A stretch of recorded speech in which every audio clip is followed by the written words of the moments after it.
अस्सलाम वालेकुम नाजरीन, शाहिद चौधरी ऑफिशियल के साथ मैं हूं आपका मेज़बान अब्दुल्ला तनवीर। नाजरीन, समुंदरी सिविल कोर्ट में फायरिंग का मामला पेश आया है जिसके पेश नज़र 2 अफराद जख्मी कर दिए गए हैं और इतला के मुताबिक अभी तक पुलिस ने 3 अफराद को गिरफ्तार कर लिया और जख्मी होने वालों में इबाद और अब्दुल्ला नामी ये अशखास हैं। लेकिन एक चीज़ फिर से दोबारा से दोहराई गई है कि ये तमाम तर वाक़ियत का जो सबब बनी है वो फिर से देरीना दुश्मनी बन पाई है। तो मैं चाह रहा था इस वाक़े के हवाले से मज़ीद जो तफसीलात हैं हम senior crime analyst Shahid Chaudhary साहब से जानेंगे। अस्सलाम वालेकुम सर। वालेकुम अस्सलाम सर, कैसे हैं आप? अल्लाह का शुक्र। सर, सिविल कोर्ट समुंदरी मतलब सिविल कोर्ट के हवाले से अगर हम बात करें तो फिर एक वाकया पेश आया कि मुल्जिमान भारी असला लेके अंदर दाखिल हुए और उसके बाद अपनी कार्रवाई सर अंजाम दे दिया। सर, क्या कहना चाहेंगे, क्या सिविल कोर्ट की सिक्योरिटी इतनी गैर मुहज़्ज़िब है कि इनको प्रोटोकॉल्स का ही नहीं पता? अब्दुल्ला, आपको देखो एक चीज़ मैं बताऊं, मैंने कई दफ़ा कहा है, बल्कि आप मुझे हमेशा कहते हैं सर ऐसे ना कहा करें। मैंने आपको 20 दफ़ा ये कहा है, बल्कि प्रोग्राम्स में मैंने कहा है, दुनिया इस चीज़ की गवाह है। मैंने ये कहा है कि सोशल मीडिया का जो इस वक्त आइटम बम बन चुका हुआ है, हर बंदे के हाथ में एंड्रॉयड फ़ोन नहीं समझ लें, उसके हाथ में जो है ना एक आइटम बम है। इसके आप पिन खींचे जो मर्जी आप कर लें। मैं ये कहता हूँ कि हमारे अंदर हम भी सोशल मीडिया पे काम कर रहे हैं ना, हम भी एक यूट्यूबर हैं, हम कोई एंकर तो नहीं है। मैं अपने को ये तो नहीं कहता मैं इलेक्ट्रॉनिक मीडिया पे बैठा हूँ, ठीक है, हम काम एंकरों वाला ही कर रहे हैं। लेकिन मैंने कभी इस बात को नहीं कहा कि मैं सहाफ़ी हूँ। आपको पता है मैं इस बात से इख्तलाफ करता हूँ। हमारे सोशल मीडिया में 20 प्रोग्राम में मैंने ये कहा हुआ है कि कई गंदे अंडे हैं। मैंने अगर मुझे कोई रेशो पूछे तो 85% जो है ना सोशल मीडिया पे गंदे अंडे हैं, जो सिर्फ जो है ना अनारकी फैलाने के लिए, इंतशार फैलाने के लिए काम कर रहे हैं। लेकिन उन लोगों को ये नहीं पता कि अभी सोशल क्राइम जो है ना, इसके ऊपर इतनी को गिरफ्त अदारों की टाइट हो चुकी है। अभी गलत थंबनेल लगाने वाले और अभी जो इस तरह के प्रोग्राम करने वाले, उनके खिलाफ FIR दर्ज होनी शुरू हो गई हैं।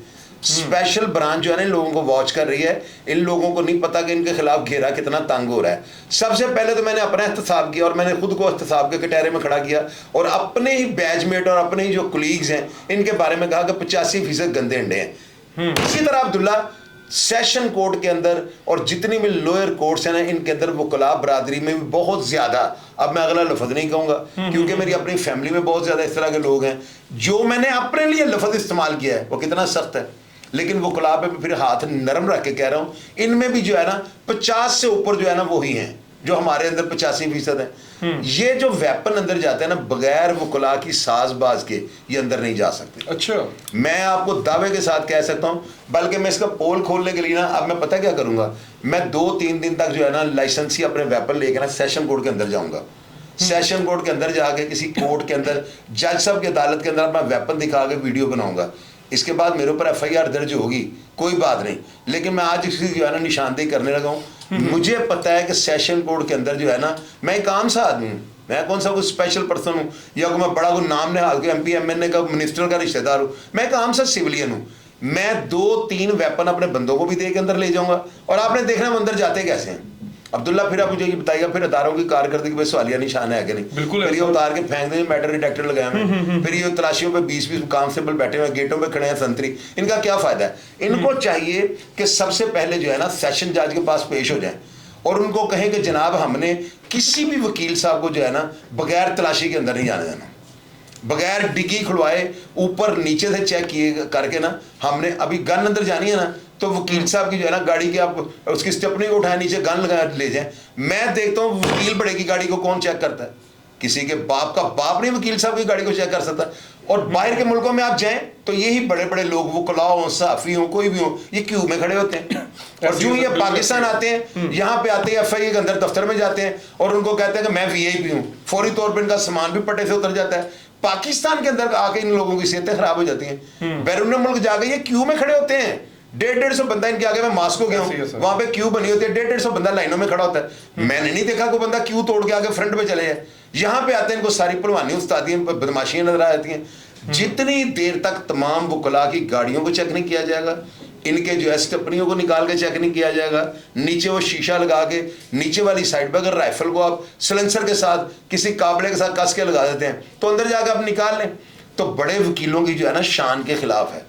मेरी बात अब समझ, इनका जो शाही उड़न खटोला होता है ना, वो संतरी बेचारा इनका मुलाजम होता है, वो दरवाजा खोलता है, गाड़ी सीधी अंदर, उसके अंदर बम है, वो ले जाकर अंदर हमले कर लें। अभी मैंने चैलेंज कर दिया, आज मैंने बता दिया ना, 4 दिन के अंदर आप देखना मैं 2 राइफलें 5 पिस्तौल लेके सेशन कोर्ट के अंदर जाऊंगा। जरी सी बात है, वो कौन लेके गया है मुझे ये बताएं?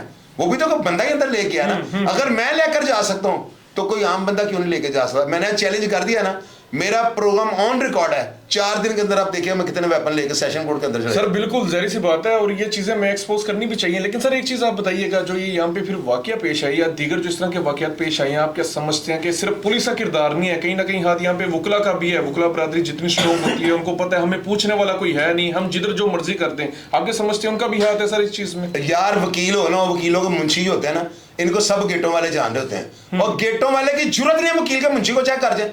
फिर आप बात और तरफ लेके जाते हो। अब्दुल्ला मेरी बात को जो ना समझा करो, आप एक नया सवाल ऊपर ताड़ देते हो। अच्छा वकील की तलाशी नहीं ना हुई, मैं आपको ऐसे कई वकीलों को मुंशी बताता हूँ, आपके सामने वो अंदर एंटर होगा, किसी की जरूरत नहीं उसकी तलाशी ले जाए। सर यही तो बात है, ये मतलब इस तरह का यू कैन से कि इस तरह की चीजों को क्यों बनाया गया है? हर वकील की तलाशी, हर साइल की तलाशी, हर एक्यूज की तलाशी, जो बंदा गेट क्रॉस कर रहा है ना, वो 10 दफा भी अंदर बाहर है, उसकी तलाशी होनी चाहिए। फिर मैं देखता हूँ वेपन कैसे जाते हैं अंदर। और यार ये कुछ भी नहीं, हाई कोर्ट के अंदर वेपन ले जाओ। मुझे कोई आला अफसर जो है ना चैलेंज करे, मुझे कहें हाई कोर्ट फलां अदालत के अंदर वेपन लेके जाओ, उनको वहां पे ले जाकर दिखा। लेकिन माजरत एक चीज फिर मैं ऐड करना चाहूंगा, बचपन से यही सुना है कि अगर कोई वकील दी गड्डी रोक ले, तेरी जरूरत की हुई, तू साडी गड्डी रोकी, हुन तू सानू अदालत च मिली। सर ये फिर इस तरह की जो चीजें हैं, इनको क्यों फिर इतना प्रमोट किया जाता है? और यार वकला देखो मेरी बात सुनो, सारे नहीं लेकिन ये जो है ना, ये वकला, ये मैं इनको कहूंगा असल में खलाई मखलूक ये हैं। अगर हमारे वकील साहब जो है ना, वकील बरादरान जो हैं, हमारे फैमिली मेंबर हैं, आधी से ज्यादा तो मेरी फैमिली वकला पे मुश्तमिल है, अगर ये कम वक्त ठीक हो जाए ना, आप यकीन करना अब्दुल्ला, करप्शन छोड़ दो, मैं कह रहा हूं हर चीज जो है जीरो टॉलरेंस पे आ जाएगी। पुट्ठे मशवरे देने वाले वकील, साइल को जो है उलझाने वाले वकील, पुलिस वालों से दिहाड़ियां लगाने वाले वकील, वेपन अदालतों में पहुंचाने वाले वकील, ये सारे काम वकील करते हैं। अगर वकील नहीं करते तो उनको तगड़े मुंशी कर देते हैं। मैं आपको ऐसे ऐसे मुंशी दिखाता हूं, वो गेट में खड़े बंदे को हाथ नहीं लगाने देते। वो बेशक 222 का मैगजीन खोल के पीछे लगाए, 222 यहाँ पे लगाया, ऐसे हाथ करे, फाइलें पकड़े, वो क्या उसको पूछने किसी ने वो जाके अंदर आपको पकड़ा दे, मुझे पकड़ा दे, जितना मर्जी पड़ा। सर मेरा भी आधा मतलब खानदानी सी बरादरी से ताल्लुक रखता है, तो मैं ये चीजें जो आप बता रहे हैं बिल्कुल मैं इसको रिलेट कर सकता हूं। अभी आप देखो ना, फैसलाबाद को नजर लग गई है। फैसलाबाद में पहले पिछले दिनों वाकया हुआ, वो तांदने वाला थाने के अंदर घुसकर उन्होंने मार दिया। उसके अंदर कौन मुलव्वस निकला है? थाने का एक कांस्टेबल, वो जो है ना उसका भाई भी सुना हमला करने में था, और वो जो कांस्टेबल था वो थाने के अंदर तैनात था। अब्दुल्ला देखो से कितना बाहर उठा लिया है, हालांकि उसको पता था कि इस तरह का काम नहीं छुपा रहेगा, इसके बावजूद वो बाहर उठा गया ना। तो इसी तरह वकील भी उठा देते हैं। वकीलों को ये होता है कि अगर हमारा नाम आ भी गया तो कौन हमारे खिलाफ FIR देगा? है को माइका लाल जो जिमनी में ये लिख दे कि जी फलां बंदा जिसने सेशन कोर्ट में बंदे मारे हैं, उसने वेपन जो है ना वकील साहब की मदद से अंदर पहुंचाया है। किसी SHO की जरूरत? मुझे आप ये बताएं सर। ये तो बहुत, तो मैं दावे से आपको ये बात कर रहा हूँ, ये सारा काम मिली भगत से होता है, बगैर साजबाज के, बगैर म्यूचुअल अंडरस्टैंडिंग के आप जैसा काम करके दिखाओ। सर बिल्कुल सर, लेकिन जो ये वाकया पेश आया है, वही आपके वाली बात मैं कोट करना चाहूंगा कि फैसलाबाद में मतलब नजर लग गई सर, इस तरह के वाकयात बढ़ते जा रहे हैं। नजर लग गई सर। हम क्या समझें कि मतलब जो मुल्जिमान हैं, जो वहां पे दुश्मनदार लोग हैं, कि उनकी गिरफ्त तेज होगी है, यू कैन से कि पकड़ अच्छी होगी है, या फिर जो हमारी पुलिस है वो ठंडी मट्ठी पड़ गई है जब से वो CPO फैसलाबाद की है? पता है कामरान आदिल ने जो है ना, जिस तरह वहां पे जहन्नम हासिल किया ना क्रिमिनल को, उन्होंने मौका नहीं दिया।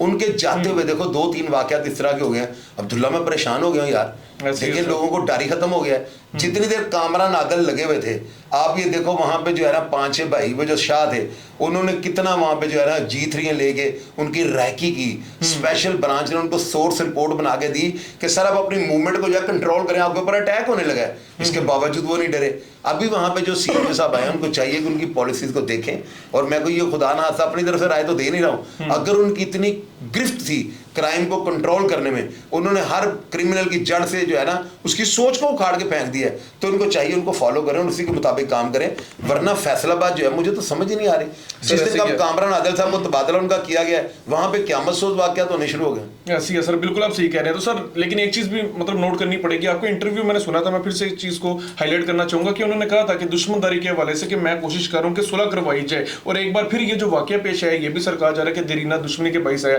सर हुकूमत को या पुलिस को या इस तरह के लॉ इन्फोर्समेंट इदारों को क्या तदाबीर अपनानी चाहिए इस हवाले से कि इन दो ग्रुप्स में सुलह करवा दी जाए ताकि इस तरह के वाकयात सर थम सकें। हालांकि पुलिस इंटरेस्ट नहीं लेती सर। अब्दुल्ला पता क्या, जो नौकरी कर रहे हैं ना वहां पे गेटों में जो खड़े हैं, इनको चाहिए वो अपने मुतलका एसएचओ को जो है कह दें कि जनाब हमने ड्यूटी नहीं करनी, वो इनकार कर दें।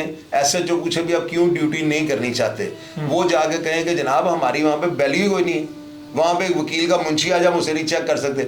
उसके बाद वो एसएचओ अपने सीपीओ साहब को बताएगा, सीपीओ साहब सेशन जज से मीटिंग करेंगे और ये चीज तय पा जाएगी कि कोई भी वकील अपनी गाड़ी इवन के डिग्गी खुलवा के चेक करवाया जाए और इसके अलावा वो अंदर एंटर नहीं हो सकता। फिर आप मुझे कहिएगा ऐसा वाकया हो कोई करके दिखाए। सर मैं आपकी बात को अंडरस्टैंड कर रहा हूं, लेकिन एक चीज आप देखिए ना, जो जेरे हिरासत है वो तो पुलिस के जेरे हिरासत है, तो लोगों का यही आपको पता फिर मोटो बन जाएगा कि पुलिस के जेरे हिरासत होने से बेहतर है, गिरफ्तारी से बेहतर मफरूरी है। लोग पुलिस के हत्थे ना चढ़े, जरी सी बात है, पुलिस के हत्थे चढ़ते हैं, कहीं पे पेशी देने जाते हैं, वहां पे मार दिया जाता है। अब्दुल्ला मेरी बात उठ रहा है पुलिस, मेरी बात सुनना, यहाँ पे शालू कत्ल हुआ था जिला कचहरी में, यहाँ पे जो नूरा कश्मीरी था वो आंखों में मिर्चें डाल के 1984 में जिला कचहरी से भागा है। और यहाँ पे दर्जनों मौलाना आजम तारक और ज़िया रहमान फारूकी साहब, कितने बड़े नाम हुए हैं, इनके ऊपर जो है बम धमाकों से हमला कर दिया था मुहर्रम शाह ने। और दर्जनों वाकयात हैं, अहमद रजा यहाँ से भागा है, फरदौसा कचहरी से भागा है, जेदा डोगर अदालतों से भाग गया है। और ये वाकयात जो है ना ये होते रहते हैं, लेकिन जो आजकल वाकयात हो रहे हैं कि असला अभी देखे 2 सुना गन्ने पकड़ी गए हैं, अभी ये गन्ने पिस्टल होते ना तो थोड़ी बात, यानी कि इसमें कम भारी मिकदार में असला सर, भारी मिकदार में दो गन्ने पकड़ी गए वहां से ना, तो गन्ने अंदर कैसे चली गई। अब्दुल्ला असल चीज ये है, हम वो साफी नहीं है कि हम वाकया को रिपोर्ट करें। मैं हमेशा हर चीज का मसबत हाल बताता हूँ अदारों को। इनको ये चाहिए कि सेशन जज जो वहां पे उनके पास जाकर पेश हो जाए और उनको कहे जनाब हमने यहाँ पे नहीं खड़ा होना, यहाँ पे को अपने वकील खड़े कर ले, ताकि कल को वाकया हो ना तो इन बेचारों का तैं पटास ना हो। अगर ये अब ये वाकया हुआ ना, अब देखना गेट वाले सारे मुअत्तल, इनकी इंक्वायरी खुल जाएंगी, इनकी तरक्कियां रुक जाएंगी, ये बेचारे खाना खराब इनका हो गया। तो पहले अगर ये होश के नाखून ले लेते और अपने एसएचओ को बताते जो इनको वहां पे भेजता है गेटों पे, ये मुतलका थाने भेजता है ना, अपने एसएचओ को बताएं, एसएचओ सीपीओ को बताएगा, सीपीओ सेशन जज से मीटिंग करेगा, जब ये सारे मामला तय पा जाए तो उसके बाद वाकया रुक जाए। ये बात ना करें कि बंदे गिरफ्तारियां ना दे, इसका मतलब सब लोग मफरूर हो जाए, वो तो मारे जाएंगे। पेश होना इनकी जिम्मेदारी है, लेकिन तहफ्फुज़ देना दारों की जिम्मेदारी है। बिल्कुल सर, आपने बिल्कुल वजह बात फरमाई है कि यही चीजें सर जिसके पेश नजर लोगों का ना एतबार उठ जाता है। सर मेरा लास्ट क्वेश्चन होगा आपसे, सर एक चीज आपने नोट की होगी, सिविल कोर्ट्स को ना इस तरह के जो अफराद है कुछ समझते नहीं है, ऐसे समझे फुफीदा घर है, घर वड़ गए, कोई पूछने वाला नहीं सानू। सर क्या रीजन है कि ये वाकयात जो बढ़ते जा रहे हैं, पुलिस इसके ऊपर एक्शन नहीं ले रही। तांदलिया वाला वाकया हुआ, उसके बाद हमें उम्मीद थी कि मजीद हालात बेहतर होंगे, उसके बाद फैसलाबाद में वाकया हो जाता है और अब फिर सिविल कोर्ट में ही वाकया पेश आया। वुकला की मैं एक बात आपकी अंडरस्टैंड कर रहा हूं, आप सही कह रहे हैं कि इनकी भी चेकिंग होनी चाहिए। सर कहीं ना कहीं पुलिस के भी जो लोग हैं इनकी भी तो जिम्मेदारी है ना, इनकी हाथों में वो हथकड़ियां मौजूद होती हैं जिसमें मुल्जिमान को लेकर आते हैं, फिर ये खड़े होकर तमाशा देख रहे होते हैं और वो मर जाती हैं बेचारे। अब्दुल्ला पता है क्या, इस वाकये की जो मैं इसका दोबारा प्रोग्राम करूंगा मैं आपको बताऊंगा, ये सिविल कोर्ट का केस था ही नहीं। पूछे क्यों? सिविल कोर्ट में जो केसेस होते हैं ना वो होते हैं जायदाद के, प्रॉपर्टी के, तलाकों के, इस तरह सिविल मैटर्स होते हैं। ये लाजमी किसी ना किसी केस में गवाह होंगे या इनके ऊपर जो है ना कुछ सिविल जज के पास पेश होना। अब वो मुकदमा पता नहीं क्या, वो जो ही सामने आएगा आपको बताएंगे ना।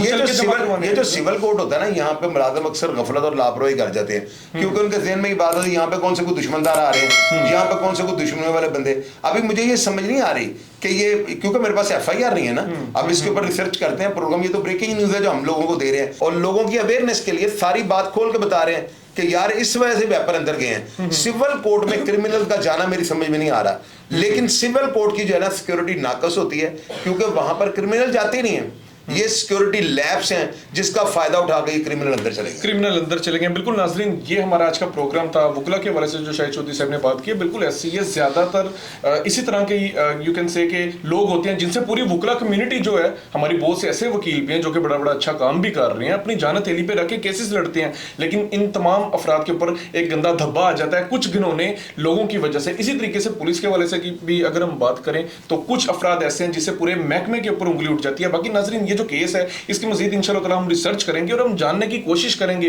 कि आखिर ये वाकया पेश ही क्यों आया, आखिर क्या रीजन थी कि भारी असला लेके आप अंदर जाते हैं, आप मार देते हैं और आप इजीली बाहर भाग भी जाते हैं। लेकिन नाजरीन, एक लेटेस्ट इसके हवाले से मुझे खबर मिली है कि 3 अफराद को सर पकड़ लिया गया, जिनमें गुलाम नबी है, उसके बाद इशफाक नामी एक मुलजिम है और रमजान नामी एक मुलजिम है। इन 3 अफराद को पकड़ लिया गया। इनके हवाले से भी जो लेटेस्ट अपडेट आएगी इंशाल्लाह ताला हम आपके सामने रखेंगे। प्रोग्राम का नाजरीन फीडबैक जरूर दीजिएगा। इसी के साथ अपने मेजबान अब्दुल्ला तनवीर को इजाजत दीजिए। अल्लाह निगहबान।